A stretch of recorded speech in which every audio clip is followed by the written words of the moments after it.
Tim behave? Asked Mrs. Cratchit, when she had rallied up Bob on his credulties, and Bob had hugged his daughter to his heart's content. As good as gold, and better.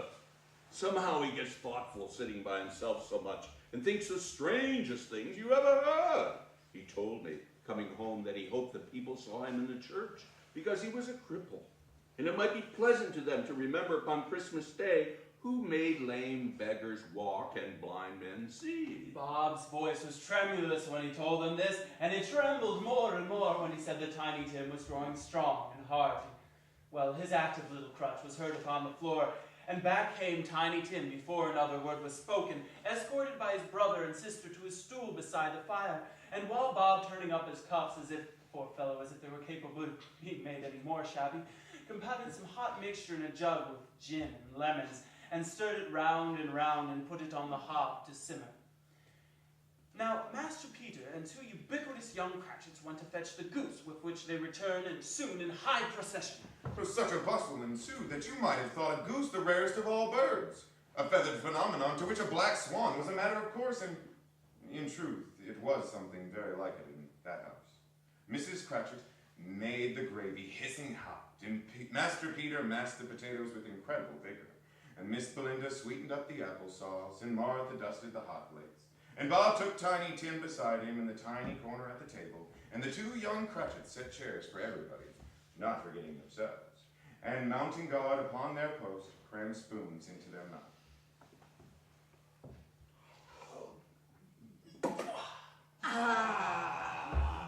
At last, the dishes were set on and grace was said. It was succeeded by a breathless pause, as Mrs. Cratchit, looking slowly along the carving knife, prepared to plunge it in the breast. And when she did, and when the long-expected gush of stuffing issued forth, there arose a murmur of delight all around the board, and even Tiny Tim, excited by the two young Cratchits, beat on the table with the handle of his knife and feebly cried, "Hurrah!" Hurrah! There never was such a goose. Bob said he didn't believe there ever was such a goose cooked. Its tenderness and flavor, size and cheapness were the themes of universal admiration. Everyone had had enough, and the youngest Cratchits in particular were steeped in sage and onion to the eyebrows. But now, the plates being changed by Miss Belinda, Mrs. Cratchit left the room alone, too nervous to bear witness, to take the pudding up and bring it in. Suppose it should not be done enough. Suppose it should break in turning out. Suppose somebody should have gotten over the wall of the backyard and stolen it while they were merry with the goose. A supposition at which the two young Cratchits became livid. All sorts of horrors were supposed. Hello! A great deal of steam. The pudding was out of the copper. A smell like a washing day. That was the cloth.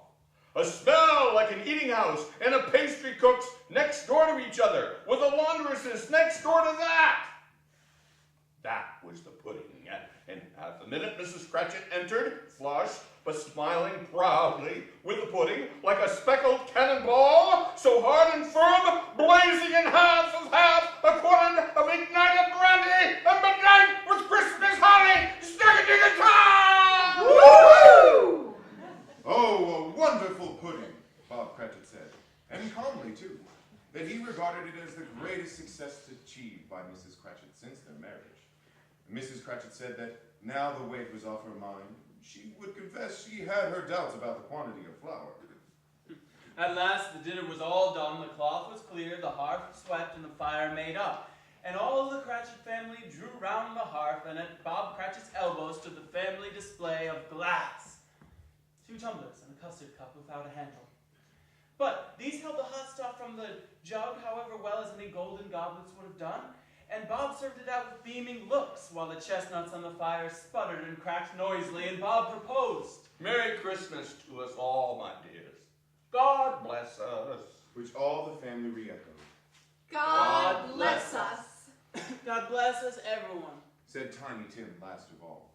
He sat very close to his father's side, upon his little stool, and Bob held his withered little hand in his, as he loved the child and wished to keep him by his side, and dreaded that he might be taken from him. Spirit, Said Scrooge, with an interest he had never felt before. tell me if Tiny Tim will live. I see a vacant seat Replied the ghost. in the poor chimney corner, and a crutch without an owner carefully preserved. If these things remain unaltered by the future, then the child will die. No, oh no, Spirit, say he will be spared. If these shadows remain unaltered by the future, none other of my race will find him here. What then? If he be like to die, he'd better do it and decrease the surplus population. Scrooge hung his head to hear his own words quoted by the spirit, and was overcome with repentance and grief. Mr. Scrooge, Said Bob. I'll give you Mr. Scrooge, the founder of the feast. The founder of the feast indeed. Cried Mrs. Cratchit, reddening. I wish I had him here. I'd give him a piece of my mind to feast upon, and I hope he'd have a good appetite for it. My dear, the children, Christmas Day. It should be Christmas Day, I am sure, on which one drinks the health of such an odious, stingy, hard, unfeeling man as Mr. Scrooge. You know he is Robert. Nobody knows it better than you, poor fellow. My dear, Christmas Day. I'll drink his health for your sake, and the day's not for his. Long life to him, a Merry Christmas, and a Happy New Year. He'll be very merry and very happy, I have no doubt.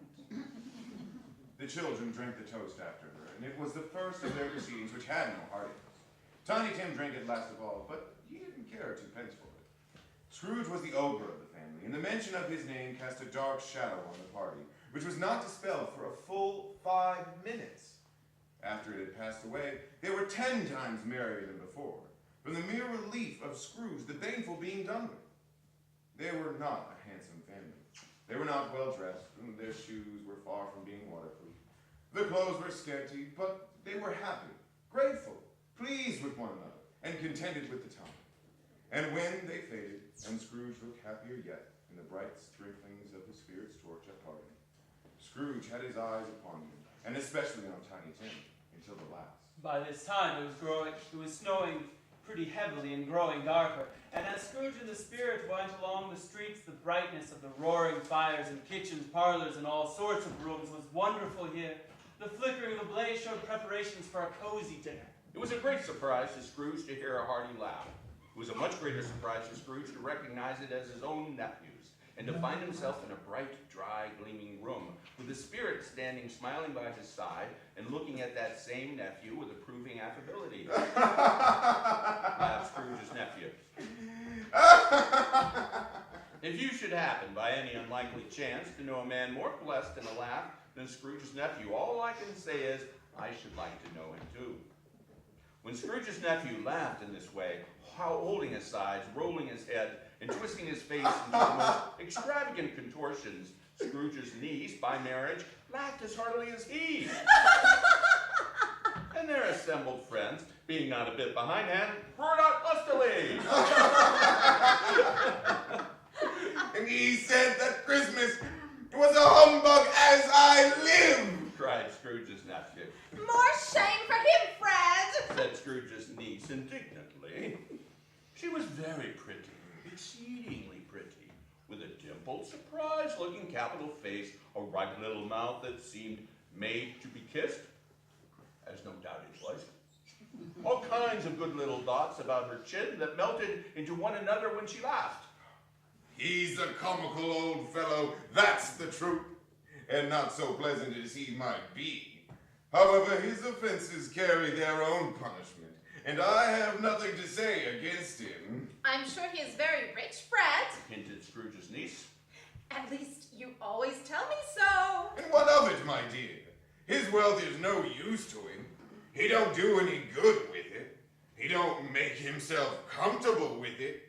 He hasn't the satisfaction of thinking that he would ever going to benefit us with it.